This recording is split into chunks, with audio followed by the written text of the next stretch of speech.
नवाबशाह में अगुड़ो एमपी शेर Mohammad उनड़ high court में ज़मानत मंजूर थियण बाद अञा ताईं जेल में आज़ाद न थी सघियो आहे, जॾहिं त गुलनि जा हार खयों बीठल मायूसी मोटी थी विया। काज़ी अहमद सां तालुक़ रखंदड़ अगुड़ो एमपी शेर मोहम्मद उनड़ ते नवाबशाह वासी ट्रांसपोर्टर जान मोहम्मद मक्सी गाॾियुनि जे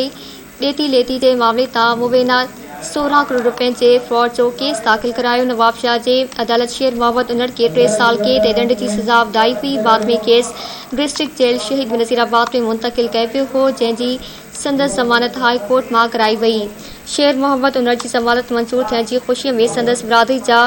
दर्जने माण्हू हथनि में गुलनि जा हार खणी जेल ॿाहिरां बीठल हुआ त जेल खे कराची जे जुडिशियल मजिस्ट्रेट ॾखण 8 पारां हिक ॿिए केस में 28 मार्च ते गिरफ़्तार करे पेश थियण जो हुकुम ॾई छॾियो।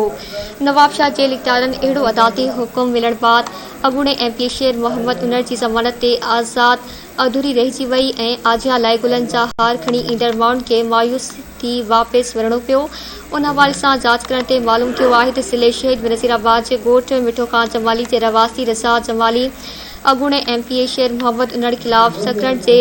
अमजद शोरूम मोटर्स तां गाॾियूं ख़रीद करण जे मद में 4 करोड़ रुपया रहतूं